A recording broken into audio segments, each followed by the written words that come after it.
కేరళ భగవతి జ్యోతిష్యాలయం పండిత్ రమణాచారి ప్రేమ పెళ్లి సమస్యలు, భార్యాభర్తల గొడవలు, సంతానం, గృహ సమస్యలు, విద్య, ఉద్యోగం, వ్యాపారం, నరదృష్టి, నరఘోష సమస్యలు, కుటుంబంలో ఆర్థిక సమస్యలు మొదలగు ఎటువంటి సమస్యలైనా గురూజీ 2 రోజుల్లోనే పరిష్కారం చూపబడను. స్త్రీ పురుష వశీకరణ 100% గ్యారంటీ. Phone number 9113881062. పూర్వజన్మ పుణ్యఫలమే మకర రాశి వారికి ఊహించని రూపంలో సాక్షాత్తు ఆ పరమేశ్వరుడే వీరిని అనుగ్రహించబోతున్నాడు. కేవలం ఒకే ఒక్క అభిషేకం మకర రాశి వారి జీవితాన్నే మార్చేస్తుంది. వీరికి ఉన్నటువంటి దోషాలు, శాపాలు అన్నీ కూడా నశించిపోతాయి. అయితే మకర రాశి వారు చేయవలసిన అభిషేకం ఏమిటి? ఈ అభిషేకం ద్వారా వీరి జీవితంలో ఎటువంటి ఫలితాలని పొందబోతున్నారు? అలాగే వీరి జీవితంలో ఆశించిన ఫలితాలను పొందడానికి చేయవలసిన దేవతారాధనతో పాటుగా పాటించవలసిన పరిహారాల గురించి ఈ వీడియోలో వివరంగా తెలుసుకుందాం. కానీ అంతకంటే ముందుగా మీరు కనుక మన ఛానల్ని సబ్స్క్రైబ్ చేసుకోకపోతే వెంటనే సబ్స్క్రైబ్ చేసుకొని పక్కనే ఉన్న బెల్ ఐకాన్ నొక్కి ఆల్ సెలెక్ట్ చేసుకుంటే మేము ఇలాంటి వీడియోస్ అప్లోడ్ చేయగానే ముందుగా మీకు నోటిఫికేషన్ వస్తుంది. ఈ రాశి వారిని సాక్షాత్తు ఆ పరమేశ్వరుడే రక్షించబోతున్నాడు. ఈ రాశి వారు ఎవరైతే జీవితంలో అనేక సమస్యలతో ఇబ్బందులు పడుతూ ఉన్నారో, అలాగే కొన్ని శాపాల కారణంగా బాధలు అనుభవిస్తూ జీవితాన్ని భారంగా గడుపుతూ ఉన్నారో అటువంటి వారికి ఊహించని రూపంలో వారి సమస్యలకు పరిష్కారం లభించబోతోంది. ఈ రాశి వారు కేవలం ఒకే ఒక్క అభిషేకంతో వీరి జీవితంలో ఉన్నటువంటి కష్టాలు, బాధల నుండి విముక్తి పొందవచ్చు. అయితే వీరు చేయవలసిన అభిషేకం ఏమిటి, అలాగే ఈ అభిషేకాన్ని వీరు ఎలా నిర్వహించాలి అనేటువంటి విషయాల గురించి తెలుసుకుందాం. ఈ రాశి వారు చాలా మొండితనం కలిగి ఉంటారు. అలాగే వీరు దూకుడు స్వభావం కలిగి ఉంటారు. అంతేకాకుండా వీరికి కోపం ఎక్కువగా ఉంటుంది. అలాగే ఎవరు సాధించని పనులను కూడా వీరు సులభంగా సాధించడం వల్ల వీరికి గర్వం అనేది ఎక్కువగా ఉంటుంది. అంతేకాకుండా వీరు ఎంతో ధైర్యంగా ఉంటారు. అలాగే వీరు కుటుంబం పట్ల, జీవిత భాగస్వామి పట్ల ప్రేమను కలిగి ఉంటారు. అయితే వైవాహిక జీవితంలో చిన్న చిన్న విషయాల్లో ఇబ్బందులు ఎదుర్కొంటారు. వీరు కుటుంబ సభ్యుల యొక్క అవసరాలు తీర్చడానికి నిరంతరం కృషి చేస్తూ ఉంటారు. అలాగే చాలా విషయాల్లో వీళ్ళు ముక్కుసూటిగా ఉంటారు. మనసులో ఏమనిపిస్తే అది ధైర్యంగా, నిర్భయంగా చెప్పేస్తారు. అలాగే వీరికి నాయకత్వం వహించడం అంటే చాలా ఇష్టం. రాజకీయం, సాంకేతిక విద్య వంటి వాటిపై ఆసక్తిని చూపుతారు. అంతేకాకుండా ముఖ్యంగా ఈ రాశి వారు వీరి యొక్క స్వభావం వల్ల కొన్ని సందర్భాల్లో సమస్యలను కొని తెచ్చుకుంటారు. అలాగే ఈ రాశి వారికి ఉన్నటువంటి దోషాల కారణంగా కూడా వీరు అనేక ఇబ్బందులను ఎదుర్కొంటారు. ముఖ్యంగా వీరికి పూర్వజన్మ దోషాలు, పితృదోషాలు వంటివి ఉంటాయి. వీటితో పాటుగా ఈ రాశి వారు దీర్ఘకాలిక అనారోగ్య సమస్యల వల్ల ఎక్కువగా ఇబ్బంది పడతారు. అయితే ఈ రాశిలో ఎవరైతే ఇటువంటి ఇబ్బందులు పడుతూ ఉన్నారో వారందరికీ ఆ పరమేశ్వరుని అనుగ్రహం లభించబోతోంది. కేవలం ఒకే ఒక్క అభిషేకం ద్వారా మీకున్నటువంటి బాధలు, కష్టాలు, శాపాలు, దోషాల నుండి విముక్తి పొందవచ్చు. అభిషేక ప్రియుడు అయినటువంటి ఆ పరమేశ్వరుడు 12 జ్యోతిర్లింగ రూపాల్లో ఈ భూమండలంపై వెలిశాడు. ఈ విధంగా వెలిసినటువంటి 12 జ్యోతిర్లింగాలకు అనేక విధాలుగా అభిషేకాలు నిర్వహిస్తూ ఉంటారు. ఒక్కొక్క అభిషేకానికి ఒక్కొక్క ప్రాధాన్యత ఉంటుంది. అయితే లింగరూపధారి అయినటువంటి ఆ పరమేశ్వరుడికి ఏ విధంగా అభిషేకం చేయాలి, అలాగే అభిషేకం చేయడం ద్వారా ఎటువంటి ఫలితాలని పొందుతామో తెలుసుకుందాం. మనకున్నటువంటి కష్టాల నుండి, బాధల నుండి, దోషాల నుండి విముక్తి పొందాలి అంటే లింగరూపధారి అయినటువంటి ఆ పరమేశ్వరునికి మనం ఏ విధంగా అభిషేకం చేయాలి, అలాగే ఏ విధంగా అభిషేకం చేయడం ద్వారా ఎటువంటి ఫలితాన్ని పొందుతామో తెలుసుకుందాం. కంచిలో వెలిసినటువంటి ఏకాంబరేశ్వర శివలింగానికి దారాభిషేకం చేస్తారు. ఈ విధంగా చేయడం వల్ల సకల పాపాలు నశిస్తాయి. అలాగే తేజోలింగధారి అయిన ఆ శివునికి రుద్రాభిషేకం అంటే చాలా ఇష్టం. ఈ రుద్రాభిషేకం చేయడం ద్వారా సర్వ సంపదలు చేకూరుతాయి. అలాగే చిదంబరంలోని చిదంబరేశ్వరుడు శతరుద్రాభిషేకం చేస్తారు. ఈ శతరుద్రాభిషేకం వల్ల కుటుంబ అభివృద్ధి జరుగుతుంది. అలాగే శ్రీకాళహస్తిలోని కాళహస్తీశ్వరుడికి ఏకదశ రుద్రాభిషేకం చేస్తారు.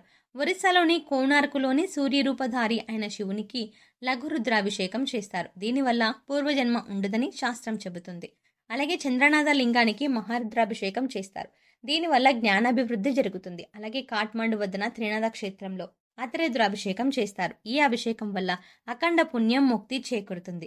అలాగే శివలింగానికి ఆవు పాలతో అభిషేకం చేయడం ద్వారా సంతాన ప్రాప్తి కలుగుతుంది. అంతేకాకుండా బిల్వపత్రం ఉంచిన నీటితో అభిషేకం చేయడం ద్వారా ఆయువు, ఆరోగ్యం, అభివృద్ధి జరుగుతుంది. అలాగే స్వచ్ఛమైన నీటితో అభిషేకం చేయడం వల్ల సకల వర్షాలు కురుస్తాయి. కొబ్బరి నీరు, తేనె, పండ్ల రసం, చెరుకు రసం, నెయ్యి లాంటి వాటితో అభిషేకం చేస్తే సకల పాపాల నుంచి నశించి ఆరోగ్యం, ఐశ్వర్యం, వంశాభివృద్ధి జరుగుతుంది. అంతేకాకుండా శివపూజ మహత్యంలో చాలా విశేషమైనటువంటి ఒక అభిషేకాన్ని గురించి వివరించారు. అదే సహస్ర ఘటాభిషేకం. ఈ సహస్ర ఘటాభిషేకంలో 1296 కలశాలతో అద్భుతంగా శివునికి అభిషేకాన్ని నిర్వహిస్తారు. ముందుగా ఈ అభిషేకానికి 1296 కలశాలను సిద్ధం చేసుకుంటారు. తర్వాత వాటిని శుద్ధి చేసి వాటికి విభూదిని రాసి బొట్లు పెట్టి తర్వాత అష్టగంధం, సుగంధ ద్రవ్యాలు అలాగే పంచామృతాలు అన్నింటినీ కలిపి అభిషేక జలాలను సిద్ధం చేసుకుంటారు. ముందుగా సిద్ధం చేసుకున్న ఘటాలన్నింటికి ధూపాన్ని వేస్తారు. తర్వాత వాటన్నింటినీ ఒక క్రమ పద్ధతిలో ఉంచి తయారు చేసినటువంటి అభిషేక జలాన్ని ఆ కలశాల్లో నింపి పూజా కార్యక్రమంలో నిర్వహిస్తారు. ఆ తర్వాత ఆ 1296 కలశాలతో లింగరూపధారి అయిన ఆ పరమేశ్వరునికి అభిషేకం చేస్తారు. ఈ విధంగా అభిషేకం చేయడం వల్ల పూర్వజన్మ దోషాలు, సర్పదోషాలు, పితృదోషాలు వంటివన్నీ కూడా తొలగిపోతాయి. అయితే అందరూ ఈ సహస్ర ఘటాభిషేకాన్ని నిర్వహించలేరు. ఎందుకంటే వారి వారి ఆర్థిక ఇబ్బందులు అలాగే వారి యొక్క జీవన శైలి అలాగే ఇతర సమస్యల వల్ల అందరూ కూడా ఈ అభిషేకాన్ని నిర్వహించాలంటే సాధ్యం కాదు. కాబట్టి ఈ రాశి వారికి కేవలం ఒకే ఒక్క అభిషేకంతో ఆ పరమేశ్వరుడి యొక్క అనుగ్రహం ఏ విధంగా పొందాలో తెలుసుకుందాం. ఈ రాశి వారు కేవలం ఒకే ఒక్క అభిషేకం చేయడం వల్ల వారికి ఉన్నటువంటి కష్టాలు, దోషాలు, శాపాల నుండి విముక్తి పొందవచ్చు. అలాగే ఈ రాశి వారికి ఈ అభిషేకం చేయడం చాలా సులభం. ఎందుకంటే ఈ అభిషేకానికి అధికంగా ధనాన్ని ఖర్చు చేయాల్సిన అవసరం లేదు. కేవలం మీ యొక్క భక్తి శ్రద్ధలు మాత్రమే ఈ అభిషేకానికి అవసరం. కాబట్టి ఇటువంటి అభిషేకాన్ని చేయించడం ద్వారా మీ జీవితంలో మార్పుని పొందగలుగుతారు. అయితే ఈ రాశి వారు పాటించవలసిన అభిషేక విధానం గురించి తెలుసుకుందాం. ముందుగా శ్రేష్టమైనటువంటి పుట్టమట్టిని తీసుకోండి. తర్వాత శ్రీగంధం చెక్కను తీసుకొని దాని నూరి గంధాన్ని తీయండి. ఆ తర్వాత ముందుగా తీసుకున్నటువంటి పుట్టమట్టిలో శ్రీగంధాన్ని కలపండి. ఈ విధంగా కలిపి ఆ పుట్టమట్టితో ఒక శివలింగాకృతిని తయారు చేయండి. ఈ విధంగా తయారు చేసినటువంటి శివలింగానికి చందనం, సుగంధ ద్రవ్యాలు, కస్తూరి అలాగే గంగాజలము, పంచామృతాలతో మీకు వీలైనటువంటి వాటితో 20 రోజుల పాటు అభిషేకాన్ని ప్రతిరోజు నిర్వహించాలి. అలాగే శివలింగానికి దగ్గరగా ప్రతిరోజు బిల్వ దళాలను ఉంచాలి. ఈ విధంగా 20 రోజుల పాటు అభిషేకం చేయడం ద్వారా ఈ రాశివారి జీవితమే మారిపోతుంది. వీరికి ఉన్నటువంటి శాపాలు, దోషాలు అన్నీ కూడా తొలగిపోతాయి. అంతేకాకుండా ఈ విధంగా తయారు చేసినటువంటి శివలింగాన్ని గుండెల దగ్గరగా పెట్టుకుంటే ఓం నమ శివాయ, ఓం నమ శివాయ అని 108 సార్లు జపించడం ద్వారా వీరుకున్నటువంటి అనారోగ్య సమస్యలన్నీ కూడా తీరిపోతాయి. అలాగే ఈ రాశి వారి జీవితంలో ఆశించిన ఫలితాలను పొందడానికి పాటించవలసిన పరిహారాల గురించి తెలుసుకుందాం. ఈ రాశివారు సూర్యుని అనుగ్రహం కొరకు సూర్యబీజ మంత్రాన్ని ప్రతినిత్యం జపిస్తూ ఉండాలి. అలాగే వీధి శునకాలకు ఆహారం అందివ్వాలి. నలుపు, తెలుపు రంగులో ఉన్న కంబలిని దానం చేయాలి. ఉలవలతో ఆహార పదార్థాలు తినిపించాలి.